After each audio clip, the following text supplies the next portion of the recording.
So I got asked a really, really interesting question about self-sabotage and holding yourself back, and whether self-sabotage becomes a form of self-protection. And if it does, why does it? Why would that even work? Why would self-sabotage be a form of self-protection?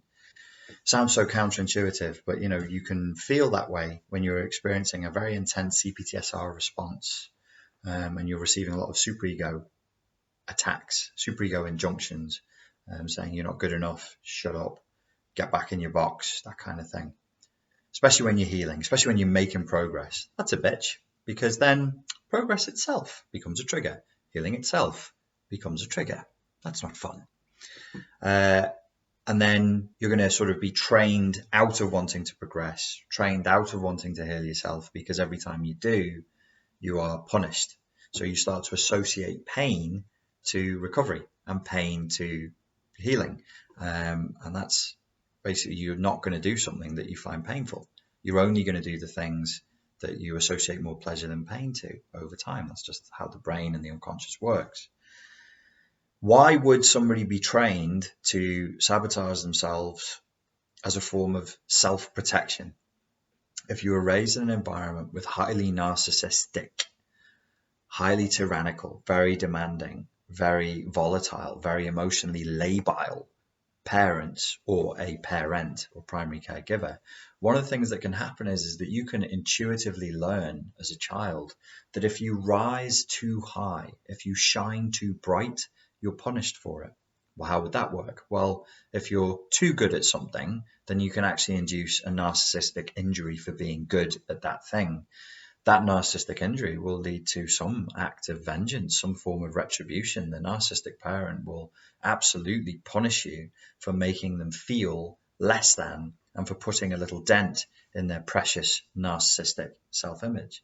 So it's not that anybody needs to directly say to you, don't rise too high, don't be too good at things, don't be prettier than me, don't be smarter than me, don't gather more attention and narcissistic supply than me. What might be happening is just the case of the child being in an environment where every time they do something that is good, that is self-serving, that is self-assertive, they're just made to experience a massive amount of pain. Where's the self-protection kick in? Well, you don't always have a drive to self-protect against external enemies. Sometimes you will simply self-protect against pain itself. It could be an internal trigger, and you absolutely will do what you can to prevent yourself from feeling pain. So the self-protection can be, I just don't want to feel that pain. I don't want to feel all the shaming and the guilting and the scapegoating that will come from the parent in external reality. So it's an echo of a situation, of a pattern of abuse from childhood that then you carry within you as an internal part. And yourself, the system of the self will go, well, do you want to feel pain? No. Well, then don't move forward. Well, I want to heal. Okay, you want to heal? That sounds nice. What would healing get you? It would feel nice. Okay, that's good. Yeah. It's also going to really fucking hurt. Why? Because the second thing is going to come in. This is where people will report, and I know I went through the same experience myself, of being you're kind of in a fight with yourself. So as you're recovering, as you're healing, one of the things that holds you back is you end up in this wrestling match with different parts of yourself, as part of you tries to move forward and another part of you comes in and slams you and goes, no, you're not moving forward right now. That's not allowed.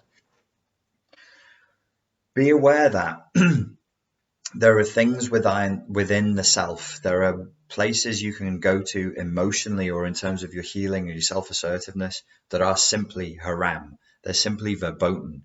And this is a parental, authoritarian, tyrannical judgment that comes down from on high, from the parents to the child in childhood. Or it could be institutionally when you're older, as you're rising up through your teens.